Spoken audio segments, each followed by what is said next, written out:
இன்னைக்கு நம்ம சட்னி ஒன்று பார்க்கலாம். அதுக்கு முதல்ல கடலைப்பருப்பு ஒரு கைப்பிடி அளவு போட்டு நல்லா ஃப்ரை ஆகட்டும்.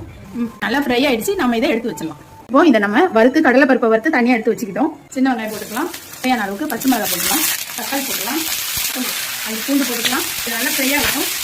இப்போ நம்ம வெங்காயம் தக்காளி பச்சை மிளகாய் போட்டு நல்லா ஃப்ரை பண்ணிட்டோம். கடலைப்பருப்பு வறுத்து தனியாக எடுத்து வச்சிட்டோம். இப்போ ஒரு சவுச்சவு எடுத்துருக்கோம். எல்லாம் தோல் சீவி ஒரு விசில் விட்டு வச்சிருக்கோம். இது இதில் சேர்த்துக்கலாம். எல்லாம் வதங்கட்டும். தேவையான அளவு கல்லுப்பு சேர்த்துட்டோம். இதை நல்லா ஃப்ரை பண்ணிக்குவோம். இந்த தண்ணியெல்லாம் வற்றட்டும். வற்றுற அளவுக்கு ஃப்ரை பண்ணிக்கலாம். இப்போ பெருங்காயம் சேர்த்துடலாம்.